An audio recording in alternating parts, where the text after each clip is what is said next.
All right, let's jump right in, shall we? Today, we're diving deep into the world of military divorce, and trust me, it's a whole different ballgame compared to civilian divorce. Yeah, there's so many layers to it, so many unique factors that most people wouldn't even think about. Right, and that's exactly why we're here to peel back those layers and try to make sense of it all. We've got a ton of resources to guide us, legal guides, articles, personal stories, all sorts of stuff. And it's not just about the legal stuff either. It's about understanding the emotional impact, the financial complexities. Yeah. It's a whole life change, really. Exactly. So let's start with the basics. One of the first things that stood out to me was this whole issue of jurisdiction. It's not as straightforward as you might think, is it? Nope, not at all. You'd think you could just file for divorce in your home state, but it's not always that simple. So where do you file? What determines jurisdiction in a military divorce? Well, the key is residency, where you've been physically living for a certain period of time. That actually trumps your home of record when it comes to divorce proceedings. So even if you own a house in another state or consider somewhere else your home base, if you've been living in, say, Nevada for a while, that's where you'd need to file. Exactly. And this can be a surprise for a lot of couples, especially military families who move around so much. Hmm. You might be stationed in Nevada for a few years, never really intending to put down roots. But if that's where you've established residency, that's where the divorce proceedings would likely happen. Wow. So right off the bat, we're seeing how military life can really throw a curveball into the divorce process. Absolutely. And this is just the tip of the iceberg. Okay, well, let's move on to another big one, the military pension. For many military families, this is a major asset, and dividing it up can get pretty complicated. Oh yeah, it can get really messy if you don't understand how it works. The key concept here is the marital share. That refers to the portion of the pension that was earned during the marriage. Okay, so let's say someone served for 20 years and was married for 10 of those years. Does that mean half of their pension is up for grabs in the divorce? Well, it would mean that half of their pension is considered part of the marital estate, yes. But how that gets divided depends on a bunch of factors. Well, like what are some of the things that come into play here? Well, Nevada is a community property state, right? Yeah. So generally, assets acquired during the marriage are considered jointly owned and are split equally. But with military pensions, there can be exceptions. I see. So even though there's this general principle of community property, the actual division of the pension can get pretty complex. Oh, yeah, absolutely. Things like the length of the marriage, the service member's rank and pay grade, any contributions made to the pension before or after the marriage, all of that stuff can factor into the equation. It sounds like you really need to have a solid understanding of how this works to make sure you're getting a fair deal. 100%. It's crucial for both spouses to understand what's at stake. Okay, so we've got jurisdiction and the pension, both of which have these kind of hidden complexities. What other unique financial considerations should people be aware of in a military divorce? Well, it's not just about the pension itself, right? There are all sorts of other military benefits that come into play, and these can significantly impact both spouses' lives after the divorce. Like what? What are some of these other benefits we should be thinking about?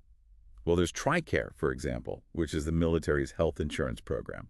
This can be a huge benefit for former spouses, especially if they don't have access to affordable health care on their own. Yeah, that makes sense. Especially if you've been relying on TRICARE for years. Exactly.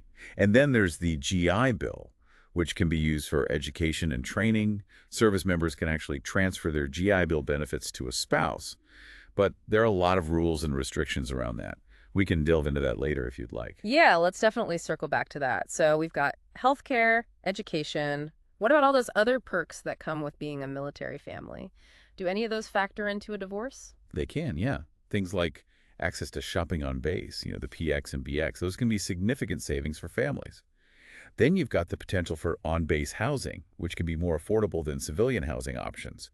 These privileges can be a real advantage, and losing them after a divorce can really impact your budget. It's like you're not just dividing up tangible assets, but also these less obvious benefits that can make a big difference in your day-to-day life. Exactly, and the length of the marriage and the service member's time in service can impact all of these benefits. Man, it really is like peeling back an onion with this stuff. Every layer reveals something new and potentially surprising.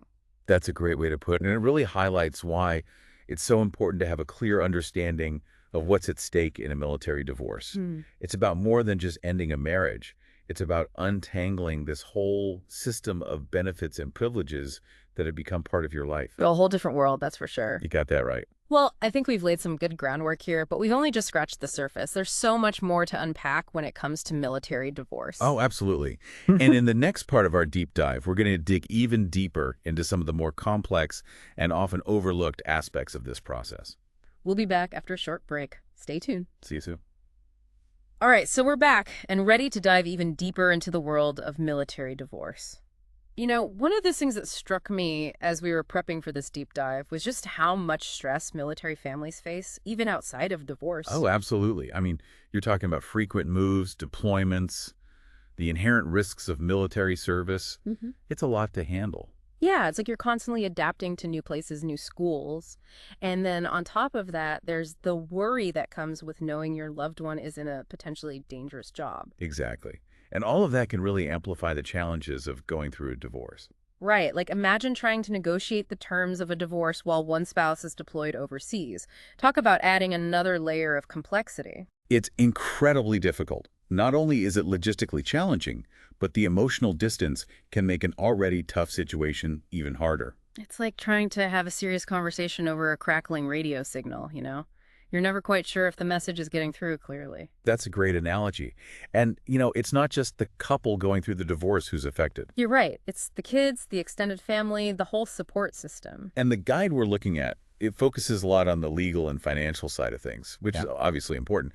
But it's easy to forget that there are real people behind all of this. Yeah. Real people whose lives are being turned upside down. Exactly.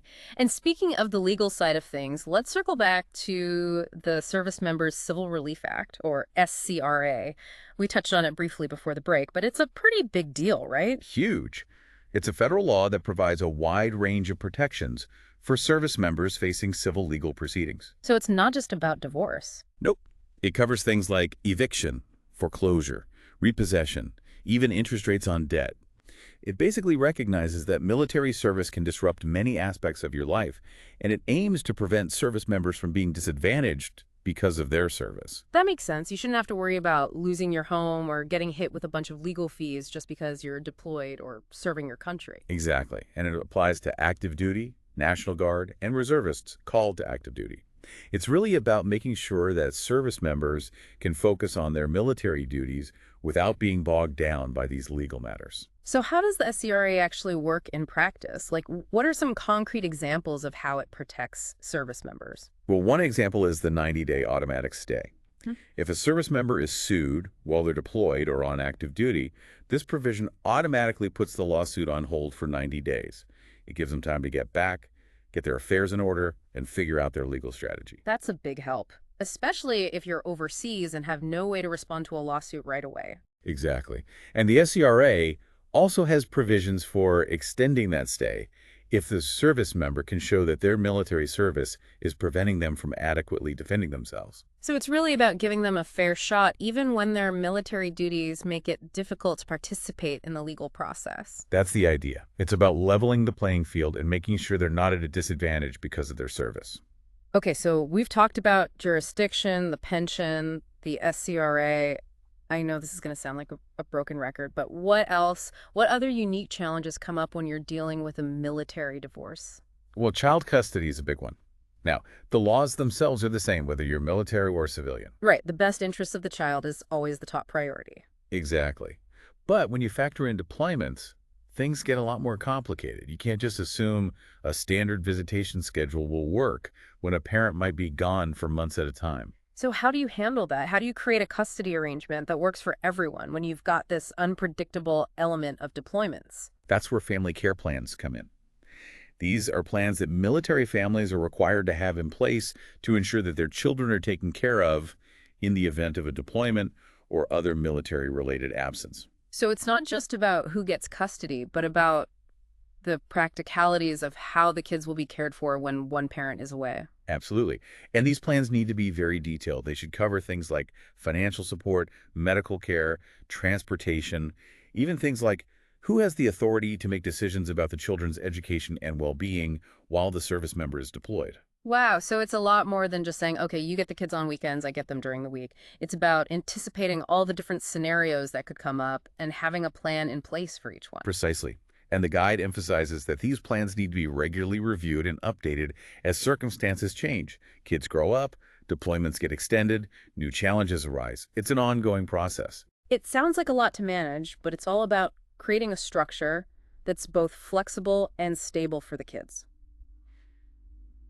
Speaking of structure, the guide also mentions something really interesting about child support in the military. It's not just a civilian court matter, right? You're right. The military has its own internal system for handling child support, and it can be enforced even if there's no court order in place. So even without going through the civilian court system, a service member can be required to provide financial support for their kids. Absolutely. It's considered part of their duty as a service member to take care of their dependents. And non-payment can lead to disciplinary action within the military, completely separate from any civilian legal consequences. Wow, that's pretty serious. It sounds like the military really takes this responsibility seriously. They do. They have guidelines in place that dictate how much support should be provided, and they have mechanisms for enforcing those guidelines. It's a whole other layer of accountability. It's like a parallel system running alongside the civilian courts. You've got the civilian courts handling divorce and child support orders, and then you've got this internal military structure that's also focused on ensuring financial support for families. Exactly. And this obligation doesn't end when a service member leaves the military either. Really? So even veterans are bound by these child support regulations. That's right. It's a long-term commitment that doesn't just disappear when you hang up your uniform. It's just another example of how military divorce is its own unique animal. Exactly. There are all these rules and regulations that most people aren't even aware of, and that's why resources like this guide are so crucial. They shed light on these complexities and help families navigate this often confusing terrain. Knowledge is power, right? Especially when you're dealing with something as important as divorce. Couldn't agree more. The more you understand about the process, the better equipped you'll be to protect your rights and make informed decisions. Okay, so we've talked about a lot of the challenges and complexities of military divorce, but let's shift gears for a moment and talk about the benefits, specifically the division of military benefits. We've touched on the pension, of course, but there's a whole world of other benefits that come into play, right? Absolutely. And how those benefits get divided can have a huge impact on both spouses' lives after the divorce. So where do we even begin? What are some of the key benefits we need to be thinking about? Well, we talked about TRICARE earlier, the military's health insurance program. That's a big one, obviously. Right, because losing access to healthcare can be a major financial burden. Exactly. And then you've got the GI Bill, which can be used for education and job training. That can be a game changer for a spouse who's looking to re-enter the workforce or pursue a new career path. So how do these benefits typically get handled in a divorce? Is there like a standard formula, or does it vary case by case? It definitely varies. The specifics depend on a lot of factors. The length of the marriage, the service member's time in service, the type of benefit. It's not a one-size-fits-all situation. So let's break it down a bit, starting with TRICARE. How does that usually work? Can a former spouse continue to receive coverage? It's possible. There's something called the 20-20-20 rule, which can allow a former spouse to retain TRICARE coverage even after the divorce. Okay, I'm intrigued. What's the 20-20-20 rule?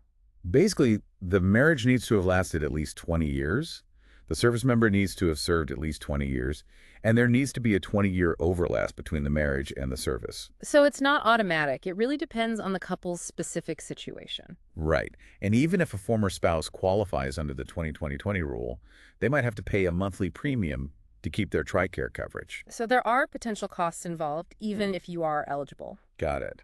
What about the GI Bill? We talked about how it can be transferred to a spouse, but are there any strings attached to that? Oh yeah, there's a big one. The service member can actually revoke that transfer at any time. So even if they agree to transfer the benefit during the divorce, they can later change their mind to take it back. Wow, that seems a little unfair. Like, the spouse might be counting on that benefit to go back to school or start a new career, and then suddenly it's gone. It can be really tough, and it's one of those things that often gets overlooked in divorce negotiations. People focus on the immediate division of assets, but they don't always think about the long-term implications of these benefits. It sounds like it's crucial to have some really frank conversations about all of this during the divorce process. Absolutely. You need to know what you're getting into, what rights you have, what rights you might be giving up. And it's not just about the initial divorce agreement either, right? Like, what happens if someone remarries? Does that affect their eligibility for things like TRICARE? It can, yeah. Yeah. Remarriage can change eligibility for certain benefits. It's just one more thing to keep in mind as you move forward. It's like a domino effect. One change can trigger a whole chain of consequences. It sounds like there are a lot of moving parts to keep track of. There are. And it's why it's so important to have a good understanding of how these benefits work and how they can be impacted by life changes. Okay, so before we wrap up this part of our deep dive, I want to come back to something we talked about earlier. The emotional side of military divorce. We've focused a lot on the practicalities, but it's important to remember that this is a huge life transition and it's going to bring up a lot of emotions. Absolutely. And it's okay to feel those emotions. It's okay to grieve the end of the marriage, to feel angry, confused, overwhelmed. It's all part of the process. And it's important to seek support if you need it, right? 100%. Talk to friends, family, a therapist. There are resources out there to help you navigate this difficult time. And for those who are listening and maybe feeling a little lost or overwhelmed right now, what advice would you give them? Where should they start? Well, first of all, I'd say take a deep breath. You're not alone in this. There are so many people who've been through this, and there are resources available to help you. So what are some of those resources? Where can people go to find information and support? Well, legal assistance offices on military bases are a great place to start. They can provide free or low-cost legal advice to service members and their families. And what about emotional support? Where can people turn if they're struggling with the emotional side of things? Don't underestimate the power of connecting with others who have been through similar experiences. There are online forums, support groups, places where you can share your story and get advice from people who truly understand what you're going through. That peer support can be so valuable. It really can. And of course, there's always the option of seeking professional help. A therapist who specializes in military families can provide guidance and support as you work through the emotional and psychological challenges of divorce. It's okay to ask for help. In fact, it's a sign of strength. Exactly. And remember, you don't have to go through this alone. Reach out, ask questions, and take care of yourself. You've got this. That's a great message to end on. Thanks for sharing your expertise with us today. My pleasure, and thanks for having me. And to our listeners, thank you for joining us on this deep dive into the world of military divorce. We hope this has been helpful and informative. We'll be right back after a short break. Yeah, and another great resource is Military OneSource. Oh, right. Military OneSource. They offer a ton of free services to military families, including counseling, financial planning, and legal assistance. It's like a one-stop shop for support. It really is, and they even have a specific program dedicated to helping families going through divorce. That's amazing. It sounds like there's really no shortage of resources available if you know where to look. Exactly. And that's the key, knowing where to look and not being afraid to reach out for help. I think sometimes people hesitate to ask for help because they feel like they should be able to handle it all on their own. I get that, but there's no shame in asking for help. In fact, it's a sign of strength to recognize when you need support and to reach out for it. Well said. And, as we wrap up this deep dive, I just want to say to anyone out there who's going through a military divorce or even thinking about it, please know that you're not alone. You're absolutely not alone. And while it might feel like you're navigating a minefield right now, there is light at the end of the tunnel. It might not be easy, and there will be challenges along the way, but with the right support and information, you can get through this, and you can come out stronger on the other side. That's right. It's a journey, and it's going to have its ups and downs, but you've got this. Well, I think that's a perfect note to end on. Thanks again for joining us on this deep dive into the world of military divorce. We hope this has been helpful and informative. Absolutely. It was great to be here. Thanks for having me. And to our listeners, remember, knowledge is power. So keep learning, keep asking questions, and most importantly, keep taking care of yourselves. We'll see you next time on The Deep Dive.